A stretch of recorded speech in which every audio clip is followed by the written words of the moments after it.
Hello, welcome to Signal and Noise, our latest podcast brought to you by RO Rocket. We are a Market Once company. My name is Brian Lamar. I am the Senior Director of Sample Quality.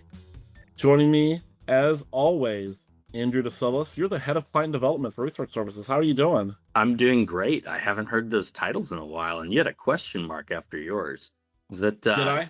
Are you wearing out the Sultan of Sample? That you can just throw that in there, man. Well, there's a story behind it. When I first joined RO Rocket, I really worked internally for a few months. I wasn't working with clients. And so we chose a job title to kind of reflect that.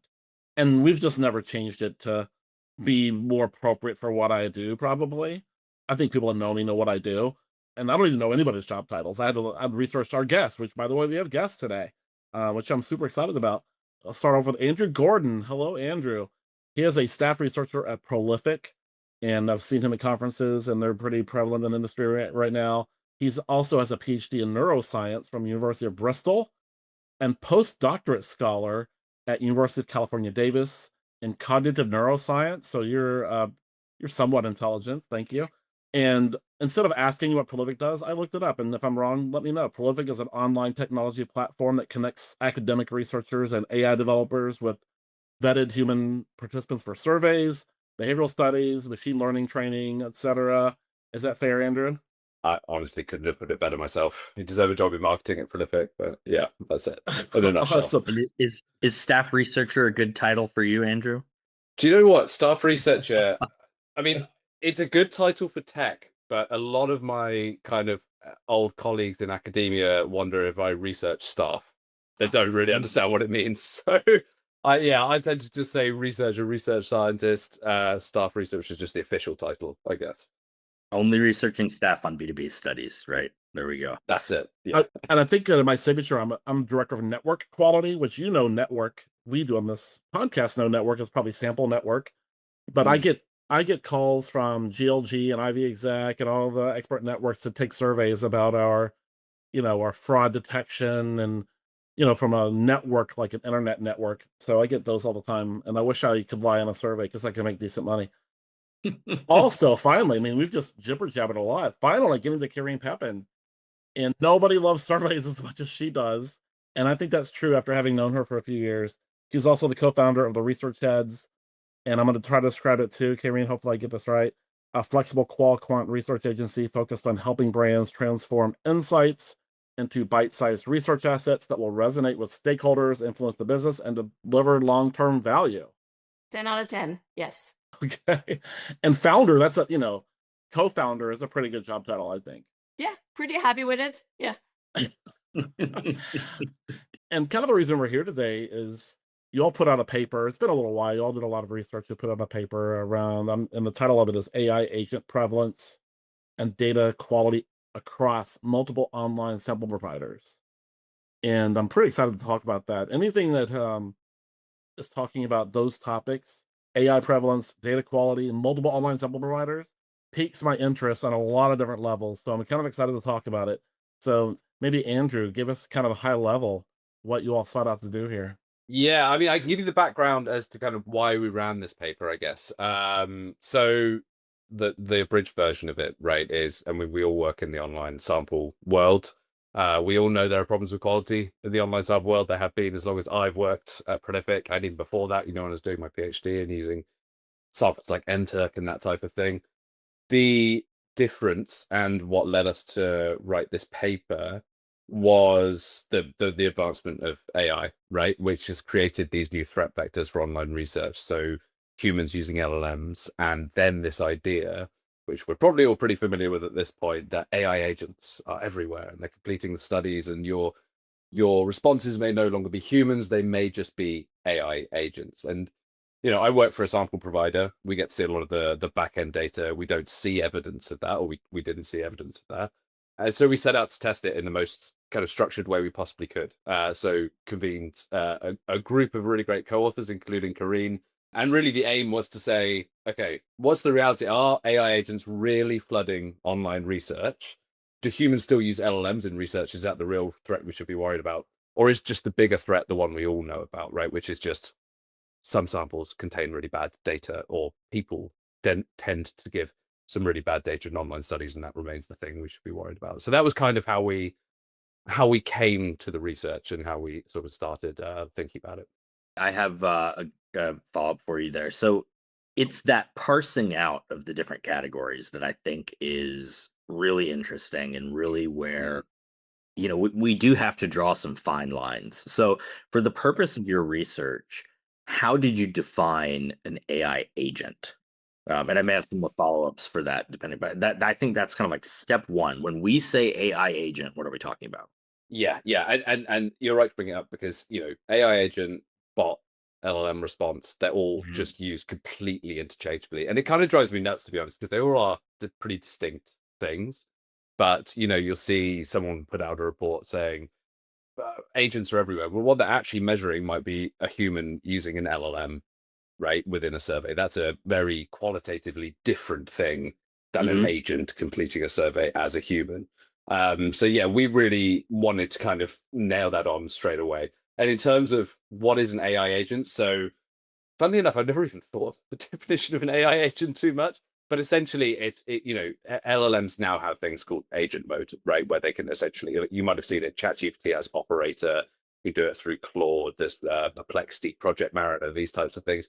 Essentially, where it can take over a browser and it can act like a human. So, like, you could use that for surveys, of course, but people will often use it for any kind of long-term task that an LLM can do independently of human control. So you prompt the LLM, it goes away, it does its thing, kind of like kind of like an employee, and then it comes back to you with the final data. So it's a little bit different to that whole kind of just, I send a prompt to ChatGPT saying, where should I have dinner tonight? And it tells me something.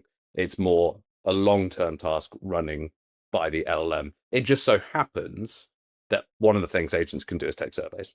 And so how would you differentiate for our listeners between kind of a bot of old, if you will?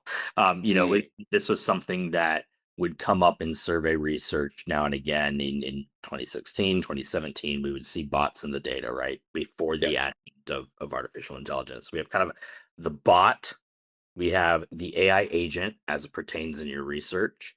And then also, I don't know if you can comment on this, but I know for me personally, I find it difficult to differentiate between an AI agent and then an agentic browser, which interacts with a survey interface in a very different way. Can you divide those particularly? On that last one, I mean, we don't really make that distinction within the work that we did, and because the end result is the same, right? It was still complete. So, for instance, Perplexity is like a browser agent, right? Whereas ChatGPT operators doesn't really work like that. And we also use like custom agents, which don't work in that exact same way. The difference between a bot and an agent, there's probably a lot of different ways people categorize that. In my mind, and this is potentially a slightly like tortured metaphor, is like an agent has a brain, a bot doesn't, right? A bot is a script written on something, right? It has a very hard qualifications for what it's going to do. Okay, so you're going to go in the survey, you're going to respond exactly in this manner. It's not going to understand what's in the survey. It's not going to be able to read a question and think, how should I respond to this? It's simply going to give you maybe a random response. You give it an open end, it's going to type some kind of garbage. And you're right, they've been around for ages, right? Like we've all seen bots in data, and they continue to be around. The difference with an AI agent is it's literally looking at your computer, is the best way to say it. So it brings up the survey, it reads the question, it then thinks, okay, what's the personality I've been given? How should I respond to this question given what I know? It's reasoning about the survey. That's the real threat from an agent, right? It's essentially, I mean, it is different to a human, but they're essentially operating in the same way in that they are taking a survey, reasoning about it, and providing answers that are reasoned based on what they see. That's where it becomes a real problem for distinguishing them between humans and agents. Okay, so yeah, that's really interesting as far as not making a distinction between like an agentic browser or kind of the because I just think about it from like my interface. I'm using AI, right? And I can go to Comet, which you mentioned is like the Perplexity agentic browser, or I can just use an agent in Claude, or and kind of say, hey, go, here's a link to a survey, go take this survey, right? Versus the agentic browser, I can watch it do it, right? And it's taking screenshots, it's clicking, so on and so forth.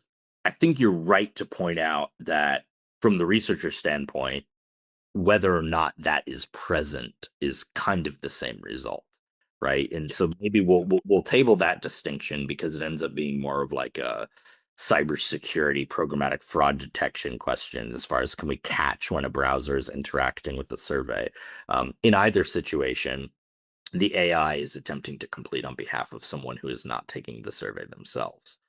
Okay, so we know what the AI agents are. We know how they're different from bots. You set out to do this study. How is the study designed?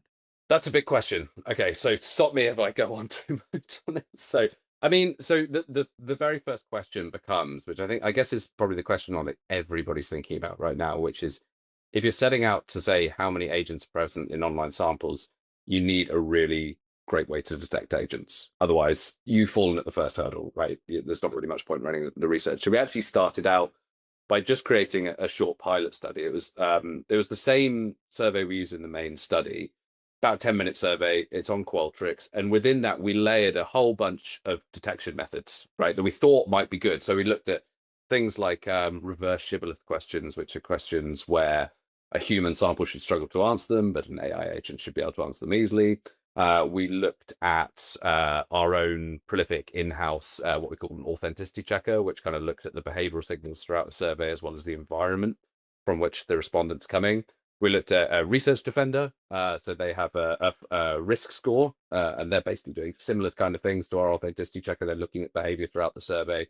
And then we had a bunch of other things, capture, things called cognitive traps, which one of our co-authors wrote a really great paper where these are really cool. They're very cool questions where essentially you get a well-known visual illusion and you modify it to make it so an agent always fails it. And the best example is you might have seen the cafe wall illusion, right? It's got essentially a bunch of parallel lines with some black squares between it. And because those black squares are spaced a certain way, it looks to the human eye like they're slightly slanted, those lines. What we do is we take that and we make the lines really slanted, right? And then we say, are the lines slanted or horizontal? A human sees that and they're like, okay, that's slanted lines. Obviously the answer is slanted.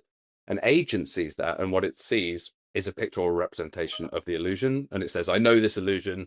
The lines are supposed to look slanted, but they're actually not. So then it answers horizontal, right? And that's been shown to work as a detection method across a bunch of agents. So long story short, we included all these methods in the pilot study. We ran 5 agents, all the way from your basic ChatGPT operator all the way up to like a custom coded agent that was made by our AI research team.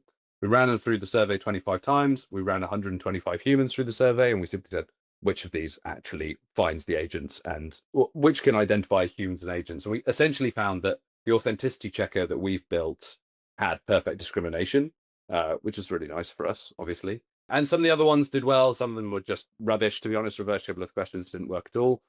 So that gave us a really nice detection method.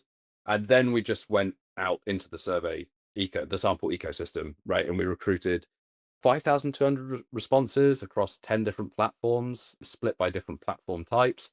And then we ran the same exact survey, but also within that survey, we have a bunch of quality measures. So those are things that, beyond simply looking for AI agents, what is the quality like of the responses we're getting? So we're talking about things like, do they pay attention? Are they consistent? Do they comprehend what we're instructing them? Are they honest? Do they use LLMs? Are they engaged in the survey? Do they cheat? Like all these kind of things. We put that all out to all the different sample providers, and then we simply crunch the numbers. And that gives us not only a nice estimate for whether AI agents really exist on any of these providers, but also if they don't, how big is the quality issue across the providers as well. That's it in a nutshell. I could probably go on for about 10 minutes on the design for this, but I won't. Well, I have a question around either design or the pre-research. You have a lot of co-authors on the paper. David Rothschild, who Andrew and I know really well. We worked with him. He's one of the smartest people I've ever met in my life. If I butcher these names, I apologize. Felipe Afonso, Justin Solik, David Hauser, Karine, and then Simon Jones. What impact do they have either to the design or the analysis or the thought process around it? That seems like it might be a lot of cooks that have, we're researchers. We have opinions, right? We have strong opinions, especially when it comes to data quality and fraud. Was this Andrew Gordon's design and you brought them in to help, bring the analysis to life, or were they, how involved were they? Very involved, right? a lot of opinions, I always think is actually a good thing for research, right? Like you have to question your own assumptions here. I mean, everybody involved in the paper has either, worked in this area before. Like David and I have published a paper on this on data quality back in 2022. And Karine, obviously, you have the extremely good experience from industry, which the rest of us academics is sort of the dark arts in a way, right? So it gives us that extra perspective. So that's, yeah, I don't know. Many cooks don't spoil the broth, in my opinion, would be. Good. So should we get into the research, like what you found and what the high-level findings are? Yeah, sure. I think one thing it might be worth talking about before we do that is the platforms. Not the Okay. specific. Well, we won't go into the specific platforms. We'll talk a little bit about the platform types that we looked at. Yeah. So I mean, I make a bit of a distinction here. So hold my hands up. I come from an academic background, right? There's not that many platforms used in academia, surprisingly. It's actually quite a small number. But then when I started working at Prolific, I started kind of working, with market research folks, suddenly platform explosion, right? And there's so many different types. And we really wanted to get at the question of not is platform A better than platform B? A, because that's been done before. B, because, there are certain issues with comparing different platforms. But then more at the level of how do the platforms operate that might tell us about quality? So we drew this distinction between platforms that own a sample and they control who goes in and out, platforms that do that, but also supplement with other sample that we call hybrid panels. And then we have the marketplace aggregators, which are the ones, programmatic exchanges that pull from multiple different samples. And yeah, Karine, I mean, you probably have more experience of using samples than I do. I probably do, but I think that's a good description. And I think what's kind of challenging is if you do go to a hybrid source, and they might tell you that they're using their proprietary panel, and they probably are, but then they're starting to aggregate as well. And then this is when the quality sort of gets diluted. So I think it was a good distinction that we made in the paper.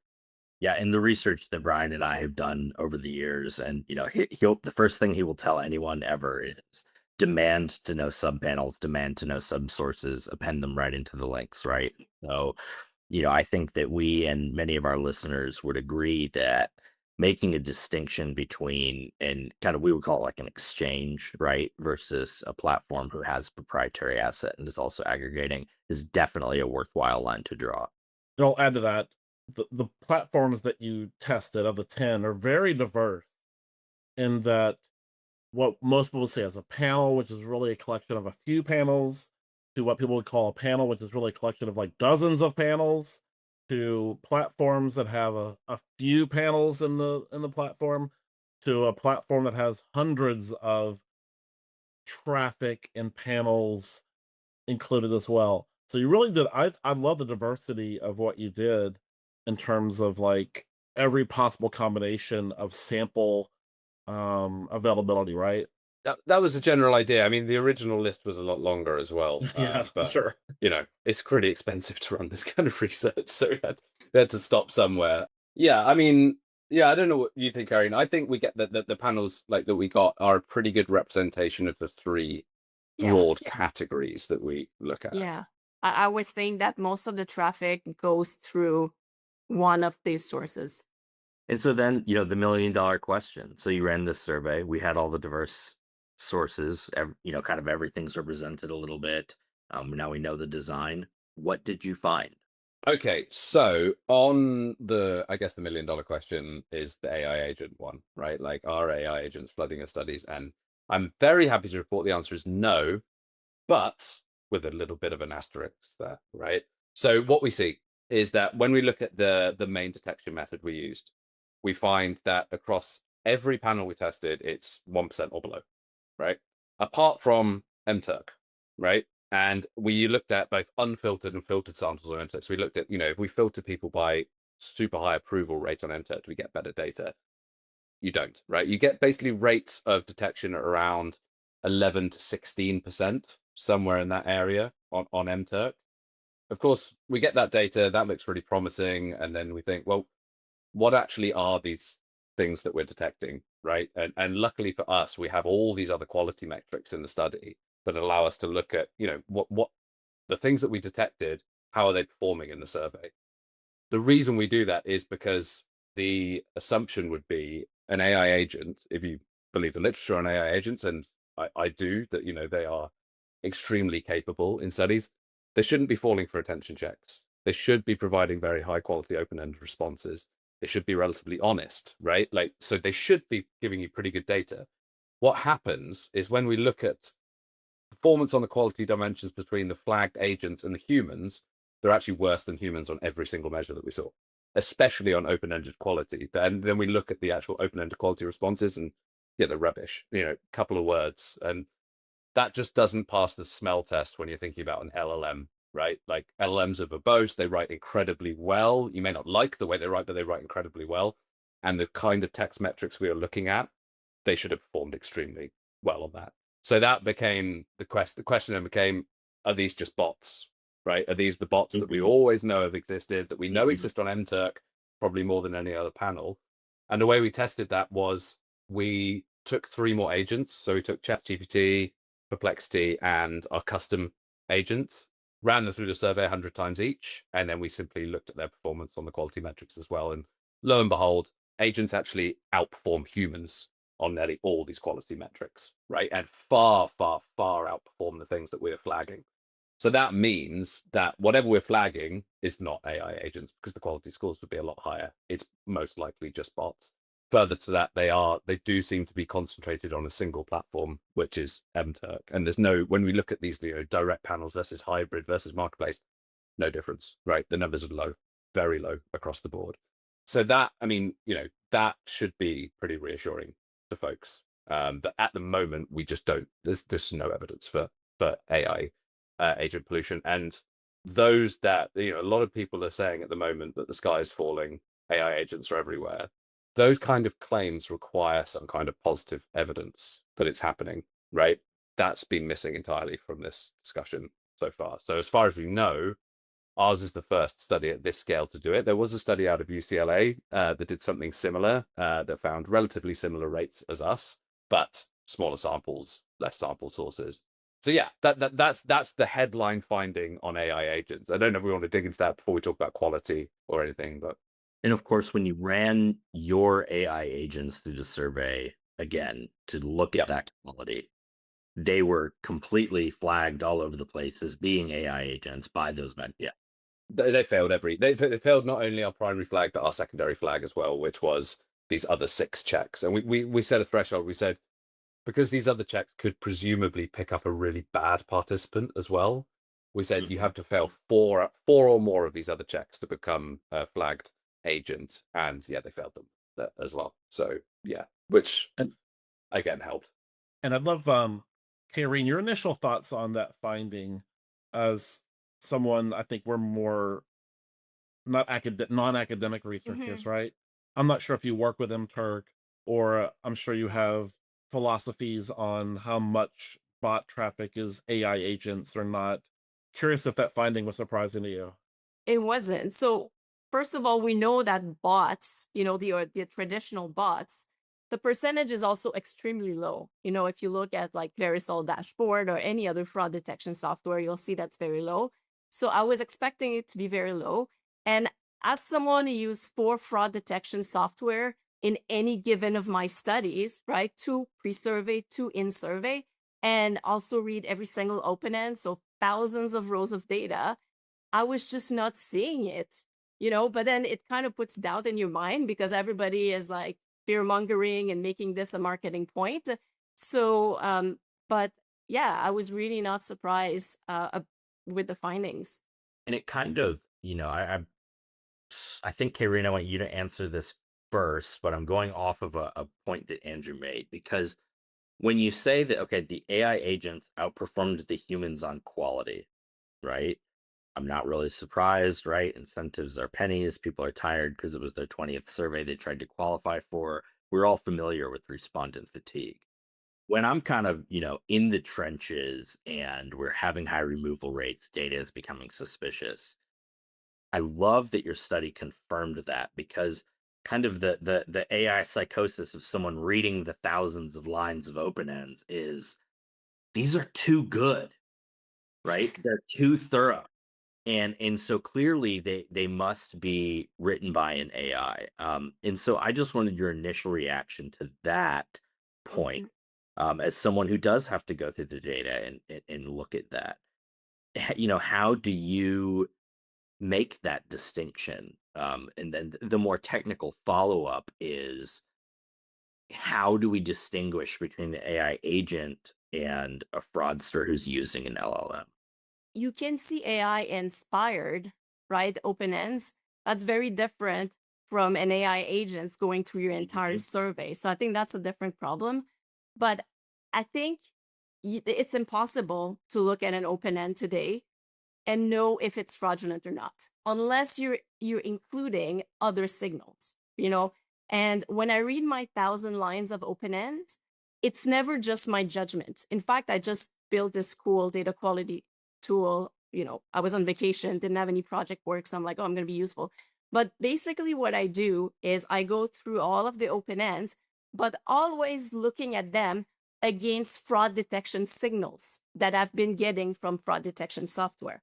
So if I look at an open end, I'm like, looks questionable, but then it's a clean device, then I'm like, okay, well, someone having a bad day. If I look at an open end and it's amazing, but it's not triggering things like virtual machine, cut and paste, like that kind of stuff, then you have to give people the benefit of the doubt, right? But that is impossible to just go through it and just base that on your judgment. And basically the tool that I had some help, but that I built is basically automating this process of checking the open ends and then checking the fraud detection signals and then building an algorithm around that. If the open end is good, no fraud detection signals, keep for sure. If it's questionable and the fraud signal is questionable, then remove. But always trying to minimize the false positive and give people the benefit of the doubt as you're doing that. The whole question around open ends is a really interesting one, because this is where I think a lot of the confusion typically springs from between LLM assistants and agents. And like Karine was saying, you can't. There's nothing you could, if I gave you a list of open-ended responses, you can't tell which ones are AI, right? Like, it just, like, people will try to sell you tools that say they can, but they can't. The difference is the signals you get, right? So let's say you're a human, you've got Claude or ChatGPT open next to your open end, and you're putting the question in there, and then you're bringing it back in the survey. There are pretty clear signals you might see there, right? They're copying and pasting into the thing. Their typing cadence might be really slow because they're eyeballing it and writing it out, one word at a time. Agents don't operate in that way, so you can't use those same, like, some of them might. So basic agent like ChatGPT operator might operate like that, but our custom agent will have typing a cadence of a human, right? It uses the same typing cadence. In fact, the one that Sean Westwood built, which kind of kicked off this whole panic, if you actually see that in operation, it's amazing. It makes mistakes as it goes, and it goes back and it corrects the mistakes, and it makes those mistakes based on the personality you give it, right? If you give it like an uneducated person, it will make more mistakes than not, right? So for those AI agents, you need to rely on the other signals, like, is it a virtual machine? Like, what is the environment that's coming from? What's the behavior across the rest of the survey? But yeah, it's a weird world that we've now entered, where I was talking to someone earlier about this, where we used to be able to say, well, all samples still are human, but we used to be able to say, okay, good versus bad is high quality versus low quality. If AI is in the mix, that just doesn't work anymore, right? Because bad could now be high quality, right? Which is a little bit of a strange world to be in. It's not something we need to necessarily worry about right now, apart from maybe in the case of open-ended responses, because we're not seeing those AI agents. But that's something I'm still trying to kind of wrap my head around, about how we start to distinguish good from bad going forward. Well, I'm sure there are plenty of smart people out there that are building an AI agent that will do, among other things, be a CEO, CFO at a Fortune 500 company and take a couple surveys a day. Imagine how much money you'd get your money back pretty quickly if you could effectively build an agent to do things like that. That's a little scary, but I agree with your research that today, I think people are spooked by this shiny new threat, right? While under focusing on the structural problem that predates LLMs for years. And that's my bigger concern, is that we went from poor quality to bots to now it's all AI really quickly without fixing the structural problem. And my concern is that the agents are going to catch up and grow exponentially so fast within our surveys, maybe not today, maybe a year or two from now, that we're going to skip this fixing the core problem of the industry. And I don't know what your thoughts are then. Maybe Andrew, start with you. What do you think of that? And we'll go around the room.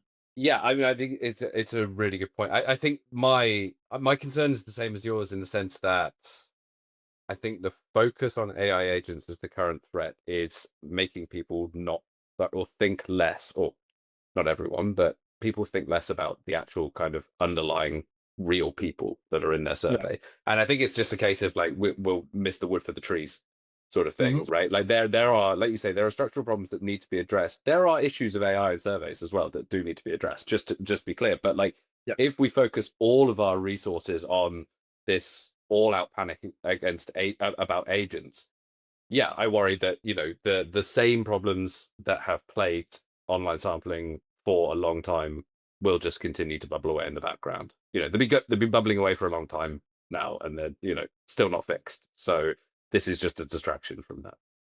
Karine, do you have any thoughts there? Yeah, I mean, I agree. I think verification is just more important than it ever was, like real verification, because I know for myself, if I'm confident I'm working with a real human in the country where they should be and they're not misrepresenting themselves, then I don't need to go all crazy with the checks and everything. And in fact, when I know I'm working with that kind of sample and I'm looking at fraud detection signals and it says time zone mismatch or something like that, then I'm like, yeah, they might be in a state with 2 time zones, and just move on, right? I'm not like, I'm just giving them the benefit of the doubt. So I think that's definitely the biggest problem that we still, you know, haven't fixed. Like, it's like, I used this analogy before, but we're basically building bigger armies, right? Instead of fixing the problem. Yeah, I think that for me, for that particular question, I'm less concerned about that we're making a mistake by focusing in the wrong place, and it's more of a function that, like Karine, I love that you just said really verified. You made a distinction between verification and actually verifying panelists, and I think that that is the antidote to this, more so than it is a separate problem that maybe we're not focusing on, right? Working with these, you know, triple verified, third party verified, verified on like PII human information kind of things is definitely a way where you can give, you know, kind of that benefit of the doubt around like, this open end is really robust. They're very articulate. They're, you know, this is not how quote unquote normal survey respondents would behave. I know in the off scenario where someone does want to talk to me for research, and after I tell them I work in market research, are you sure? And I'm taking a survey, I tend to be rather robust and articulate, and I'm sure that I would get flagged for open ends because you know, I studied philosophy. I am incapable of not using correct punctuation and grammar, right? Like, I'm just not going to do it because I wrote too many papers that were nitpicked. So yeah, I think that it's two sides of the same coin, Brian. I don't think that we're necessarily focusing in the wrong place by being worried about this. I think that the solution to the problem is those underlying structural issues that have been, you know, plaguing us, and quite frankly have been getting worse year over year over year for the last, you know, decade probably, in marketing research. My follow-up then, and I'll start it with you, Andrew Gordon, again, is could the proliferation of AI agents, maybe that's a good thing. Maybe the fear of AI agents infiltrating our data, and we have the inability to tell the difference because the quality is good and we're living in this gray area, and Karine has built a great system, but it's still wrong some of the time. Maybe that's the step we need in order to get to what you all are talking about, which is completely validated people that have updated their ID, given us their social security card, given us a DNA sample, and they only take a survey when their eyes, their face recognition or something, whatever, right? Maybe we can get there. I don't know if you have a theory on that, Andrew. I think we can. I think, speaking from the panel side, it's extremely expensive and difficult to do, right? Yes. Like, I can only speak for what we do at Prolific, but we do those human checks, and it's a lot of work. I mean, it does give you a very clean sample. It often obviously reduces the sample size, right? Because you just don't have the reach, because again, cost issues. But yeah, I do agree. I mean, I feel like verification should basically just be the ground like a table stakes for research at this point, right? Like, we need to know we're talking to real humans. That as simple as that. The interesting thing, which this could spark off into a whole other discussion maybe we don't want to get into, is we're also at a time when people are starting to say synthetic data is the way forward, right? Which is literally AI responses to surveys. And I haven't quite, in my head, I haven't quite kind of like balanced how we can be so worried about kind of the threat from AI responses in a survey, but also seemingly encouraging it through synthetic data. Yeah, and I think, building it ourselves. Yeah. That's a very strange one to me that I haven't quite wrapped my head around. But yeah, no, I mean, the main point that I think verification should just be the standard now, and I do think that's on. I don't think that should be passed on to the researcher, right? I think that should be what the sample suppliers are moving towards, right? Whatever checks you do in survey, that's the researcher. But in terms of giving you a real human, that's kind of on us, right? I agree, but also realistically, I think there's not going to be enough supply. And so we're always going to have a stream of non-verified people. And so we also need to build the right defenses when we have to go there. It's almost like, I don't know if this is going to be the same distinction, but you can have a Katie survey or you can have an online survey. Now, what if it's online, but you have a sort of premium and a verified sample and a non-premium? But I think the key is that you need to know what you're buying. And that this is where it's very blurry right now, just because there's no common language. The marketing is all over the place. People say verified because they got an email address. That's not verified. So I mean, okay, fine, verified would be amazing. But realistically, when you're doing a study that has a 7% incidence rate, you need 1,000 people. Like, this is going to be hard. So we just need kind of both stream to be just as transparent and I guess as good quality as possible, given the limitation of each of the methodology. Yeah, I definitely agree with that. And I think that actually kind of verged on a point that was the discussion at the Insights Association event in New York around verification. One of the things we often don't think about is, the people who can't verify, right? Like, sometimes those are populations we are actually interested in. And there are certain people that will not verify even if they can. And it's kind of the same like non-response issue, right? That we see in like polling, that type of thing. Yeah, it will have, if everyone shifts to verified, it will have a drastic impact, I think, on representation within Great surveys. point. So I love that point. Something we have to think about as researchers is that non-response bias, and that will be significant if we go down this route. I mean, just the fact that, let's say, Prolific and Aurora Rocket and a few of the good panels emerge because we have the correct verification techniques, CPIs are going to go up for the marketplace. That's going to affect everything for sure. We've spoken a lot about agents and AI, and I really am not sure if we've really touched on the heart of the study and the findings, and that is really the quality differences that you may have found across platforms and panels. So love to hear more about that. Yeah. I mean, so that's the biggest story from the study, right? Like, I mean, the kind of AI agents thing is like, okay, we've dealt with that. Now let's actually talk about, for the real humans, what's the quality. And the overall quality findings are relatively easy to summarize, in the sense that we look at behavioral quality, these measures I mentioned earlier, attention, comprehension, consistency. We had 7 of those measures, as well as an aggregate of all of those, which is our overall quality measure. And we look at each of those measures across our various platform types, so our direct panels, our hybrid panels, our marketplace. We treat MTurk separately because of everything we saw in the through this analysis. And basically what we find is a really just a clear hierarchy, right? You get direct panels outperform hybrid panels, which outperform marketplace panels on all measures of quality, apart from honesty, where there's a slight reversal, and engagement, which is, how long they spend looking at the screen, but both were kind of at ceiling, so not a huge amount to say there. But you basically do see this very, very predictable hierarchy, which is kind of in the direction that we thought it might be. And it does sort of line up with the idea that the amount of control you have over the sample predicts the quality that you get from the sample, which makes sense intuitively, right? But then, yeah, we also have way too many meta quality measures to go into here. But the two, I think, worth us kind of talking about, we found big differences in quality between device type, right? So you have participants taking part on desktop or laptop, and then you have participants on, well, what we in the UK call mobile, I guess you would call cell.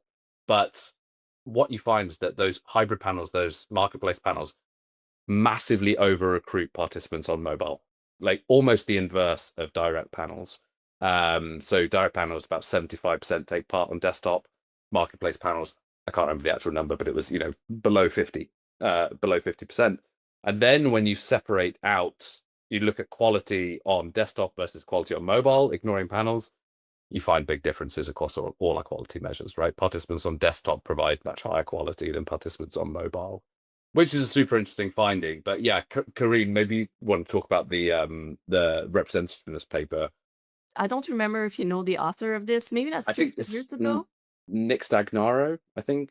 Maybe, but they did this research where they were using direct panel and looking, I think, at their demographics, but also political affiliation, I think, and some other attitudinal measures.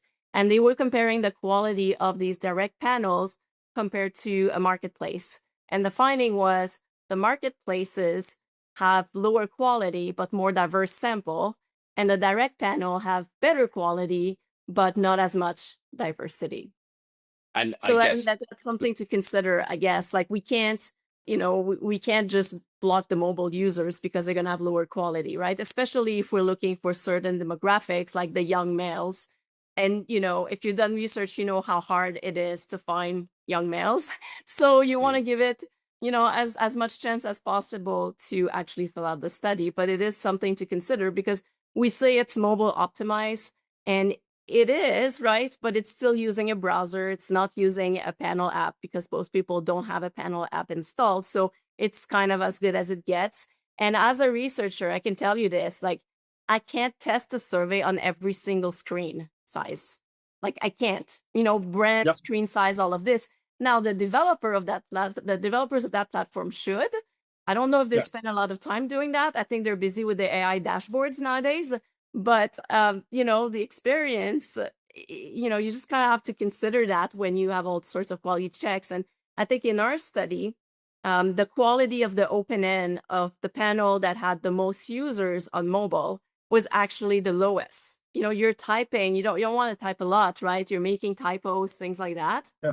I'm going to do a little rant here because he. Oh, I love your rants. Go. And Andrew DeSolis can talk about this as well. The marketplace wants a representative sample and demands it and has forever. But if you want that, you're going to have to make sacrifices. And people are like, why are you blending sample? Why are you bringing on these low cost, mobile only, suspect traffic providers when you're doing that? Well, we have to.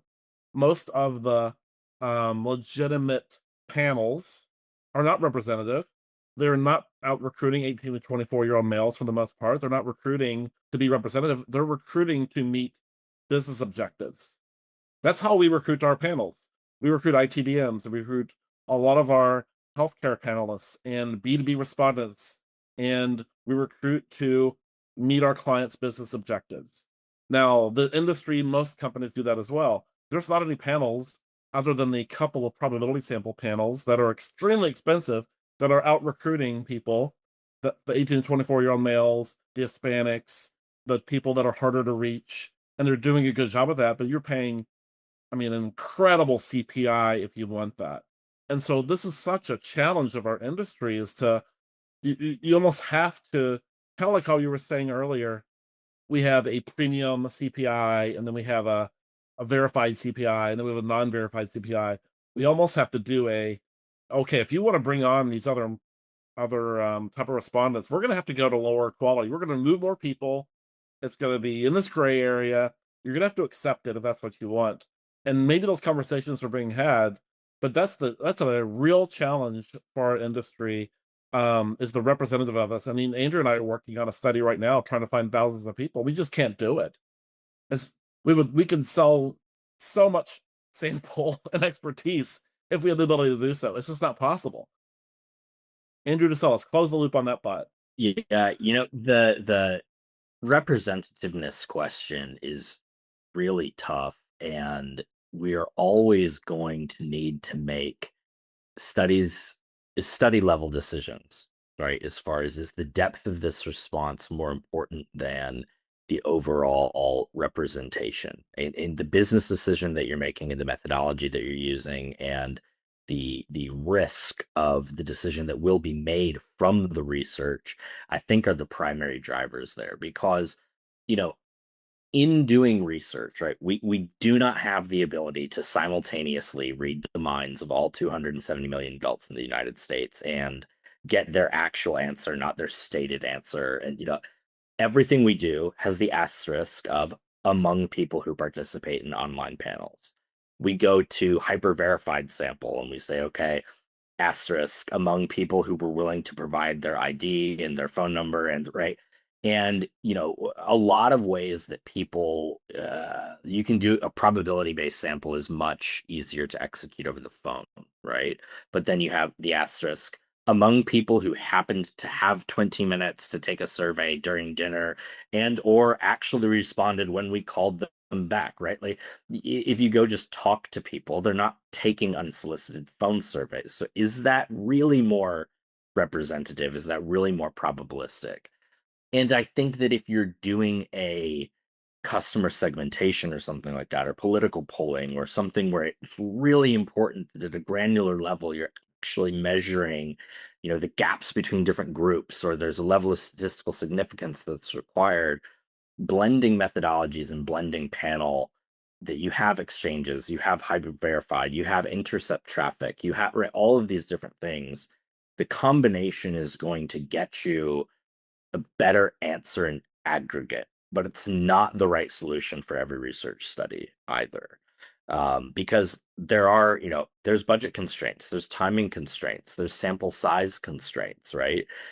Every study, I would have 10,000 people from all these different sources, and everything would be segmented, and we'd look at it all, and I'd have, be able to run a t-test on everything and look at all the little p-values. We would all love to do that, but it's just impossible. So I think you raise a very interesting point, and in the paper as well. So sorry, close parentheses, in kind of a segue there, that your paper also featured some very interesting findings around CPI, right? And that cost to do research is the trade-off that we have to make when we're thinking about the ideal representativeness, right? Because we can't have 1,200 responses from every type of research sample that you could have on phone, online, in person, all of these different things. It's not possible because of cost. And you did mention CPI in the findings of your paper. So I'd love to hear more about that, unless you have any raging responses to what I just said, or anything that you need to say before we move on. Yeah, so I mean, one of our measures, we called it CPQR, right, which is cost per quality response. And it's the idea being that the sticker price for a sample doesn't really reflect the true price you pay for the sample, not only in cost, but also in terms of your time, right? But time is obviously pretty difficult to measure. But what we did was, for every single sample that we collected, every provider, each respondent in that sample, we looked at how they performed on all our in-survey quality metrics. And anybody that on average performed below 80%, we just got rid of them, right? And we said, okay, now we're just keeping the sample that performed above 80%. And then we recalculate the cost based on how many participants passed the threshold. And that gives us our cost per high quality response. Now, obviously, it's pretty arbitrary, 80%. I don't know, we started at 90%, that felt way too strict, and 70% felt not strict enough. So we centered on 80%. You could obviously move that around, but actually the pattern doesn't really shift. And what you find is that the direct panels, which are considerably more expensive as the raw cost, right? Especially than, something like MTurk, where you basically can pay them almost nothing. Once you account for quality, what you actually find is the direct panels cost a lot less. So I think at the 80% threshold, you're talking about $4.33 per quality response for a direct panel. Whereas when you go to a marketplace aggregator, you're talking more like $20.71. Now, I'll insert my own little asterisks here that most providers will allow you to kick, say this is not high quality enough.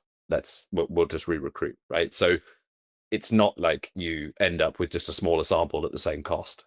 But there are overheads in terms of like effort and time and what it takes you as the researcher. And obviously, if you're on a tight deadline for a project, that's a huge issue, right? So the best way we could get at it was around this like cost per quality response analysis. But it was just interesting that, the highest price panels actually flip to the lowest price panels when you start to account for quality in your analysis. Yeah. So I guess the question is, how do you market that, right? That because it's always been the problem in the industry that it's very hard to justify higher CPIs because everybody says they have best quality, most actionable insights, fastest turnaround. Like that's just what everybody says. So I guess my question, Brian, I know you're really passionate about this, and Andrew too. So what do you do with that? What's the implication for you? It's hard. We always try to come up with soft costs to justify it, in addition to a regular CPI. It's really challenging. I've never found clients willing to accept it. And maybe that's because I haven't delivered the message as analytically and with real dollars behind it like you just did, Andrew, and I really love that. Or if clients are willing to take on that expense, knowing that it's a soft cost. I've always found it challenging. Andrew, what do you think? Brian Lamar and I guess he's the only Brian on the call, but I'm getting used to using the Council of Andrews forming. We went down this exercise pretty aggressively near the end of last year, and what we tried to do was to quantify the time cost of data cleaning. And unfortunately, what you run into as you go down this rabbit hole is that because removed completes are expunged from the end invoice in almost every scenario, I've never encountered a provider who forced me to pay for removed data.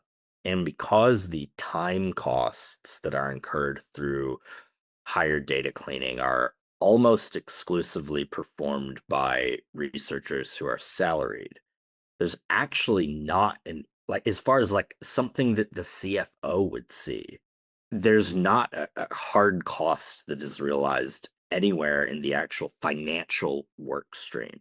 Now, there's scalability trade-offs, obviously, if you're running a research firm and, all of a sudden everyone's spending all this time cleaning data, there are absolutely costs that are there, but they become very soft.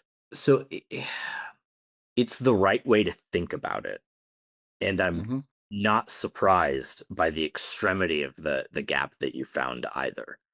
But putting that actual cost for a low removal rate into a dollar figure that is applicable to the way that this all happens is quite difficult to do.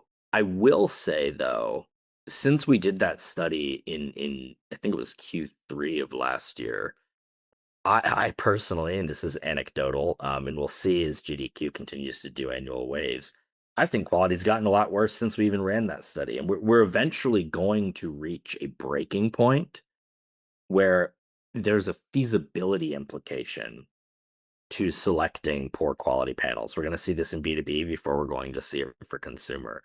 In Brian, maybe this is what you were hinting at earlier when you said, does the proliferation of, and to be clear, based on the thesis of your research, organized fraudsters and or individual fraudsters who are operating on Reddit, Facebook, whatever, using LLMs to be a more highly incentivized audience that they are not, right? That's really kind of like the actual threat here is a real human who has a 10-year-old Gmail account, who's been taking surveys for 5 years, who's using an LLM on the side to pretend that they're an IT procurement director when they're actually a DoorDasher, or they're unemployed, or they're just not that, right? Maybe you are an ITDM, but you got to take a surgeon's survey. That being kind of the real threat here will eventually reach a breaking point. And I think that when research starts to become not more expensive or less expensive, but possible or not possible based on whether or not you're using a verified human sample, I'm getting tired of saying the pendulum swinging back to quality, right? So I think that when we reach that breaking point, then there will be real hard revenue implications. But otherwise, it's very, very difficult to put hard costs to removal rates, because unless you're the panel who's then bearing the opportunity cost, the wasted cost of panel acquisition, the research agency, the brand on the other side, they're never really feeling that pain as a hard dollar cost. So Well, it's an incredibly I will add, recalculation. I'll add, Andrew, that we have a client that we work with and have had a good relationship with for a long time, that in the past year has really focused on this. They've started to measure it on their end, and they're making strategic business decisions based upon that.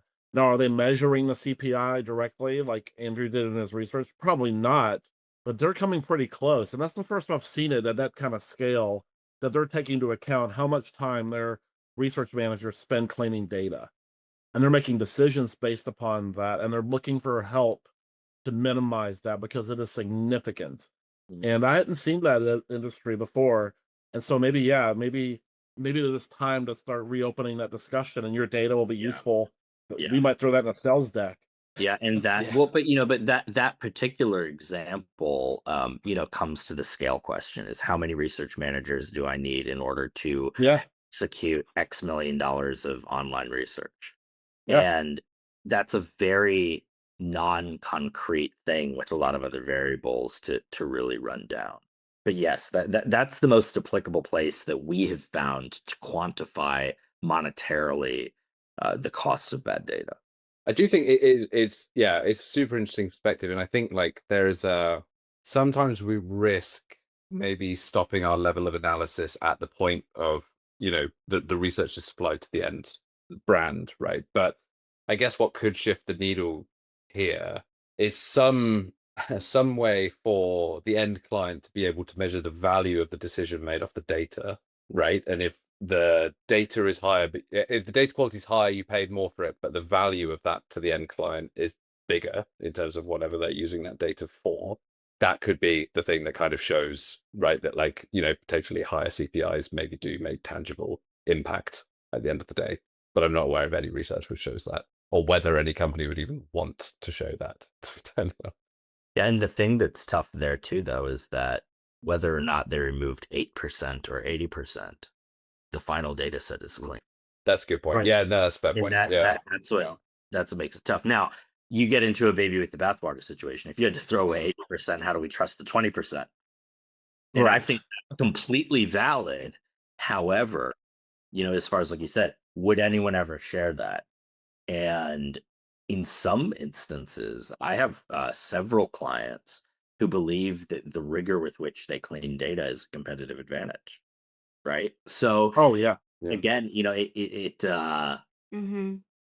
it's tough. It's really tough. I think unless you are a panel saying people only throw away 2%, well, that's a great selling metric. But for the agencies, unless they were going to disclose, we only use panels where we're only throwing out this, and that's our competitive advantage. It doesn't enter the discussion because, again, that final data set is clean. Yeah, again, I'm not surprised that it ended up being if you're talking about like $4, and then I assume you were buying it $2, and the cost per quality response was 20, you have like a 10x flip there. I'm not surprised by that. But putting it into that's a good metric for efficiency and for quality. But as far as should there really be a dollar sign in front of that? Because that's when everyone will start to care, right? That's my kind of like ranty part of this, right? Is that, everyone will care when higher quality equals dollars. But well, I think the challenge to today is, okay, we've shown this in the research, but in practice, a higher CPI doesn't always give you higher quality. There are some suppliers that have like 7 layers of BPs on your account, and that's where the markup of the CPI goes, not to quality. So unless we actually able to prove that connection between a higher CPI equal better quality, and then it goes back to how do we define quality? And I know, Brian, you're part of the Insights Association Data Integrity Initiative, and you've been trying to define this for how many years now? My whole career. Right. We can't even align on what the word transparency and proprietary means. So I'll be long gone before we figure this one out. Yeah. If you're still listening, thank you. This has been over an hour of incredible data quality discussion. I commend you if you're listening to this. You're part of the solution, not part of the problem. Real quick, Andrew, any final insights that we haven't covered that we probably don't have time to cover today that might entail a second discussion? Anything that you'd like to mention from the findings? Honestly, if I start digging into findings, we could be here for another couple of hours. There's plenty more in the paper, but I think we've covered most of the kind of like the solid the basis of the paper. So I hope people leave with that kind of an understanding. Yeah, absolutely. And great research, and that's the type of research I love, that creates a discussion like this. Like, what does it mean for us as a research community? What does it mean for our industry? And so I appreciate you doing that. I have one final question. Curious, well, this was released earlier this year. Curious if you feel responsible for the demise of MTurk, which announced no new customers and no new features, and it's on its last leg. Do you take credit for that? Because if so, I would put that on my resume. Oh, man, I would love to take credit for it. Do you know what? I had not linked the two until just this moment, but I feel like that's been coming for a long time. Yeah. Yeah, I have no idea what the final straw that broke the camel's back was. Hey, if it was this paper, then I think that's probably. Oh, I think that's the new headline for your conference presentations and whatever you do with furthering your career, that you killed. I mean, Amazon. I killed MTurk. I'd be made for life at that point, I think. And I used to, we used to on the podcast, we used to have Prince as the intro song, and our producer was always like, "Oh, you can't play that because you're gonna get sued." And I'm like, the best part of my career would be if I got a letter, a cease and desist from Prince or his foundation saying you can no longer use this song. That would be worth millions of dollars to me. I would take that. So I would keep saying that until Amazon sent you a letter saying stop doing that. God, I would love that. I would love that. I'm going to start from next week. That's the new tagline, I think. That should be your LinkedIn profile. Like, right in your profile there, below the picture. Oh, I can connect the dots. If I can, I'm sure you've got more dots than I'm aware of. Thank you all for joining. This has been a lot of fun and such a great conversation. I could do this every day. I wish I had 2 hours every day to talk about quality and how we can improve it and the impact of it, especially with smart people like you all. I appreciate all taking time out of your day. This is a busy time of the year for all of us, especially if you're on the other side of the pond. It's a little late in the day, so I really appreciate you guys. And if you have questions about the research, if this is public, it's a public paper, it's a white paper, you can download it yourself. Andrew and Karine are very active on LinkedIn, and feel free to reach out to them as well. And so thanks again, everybody, and have a great day. Thank you. Thank you so much.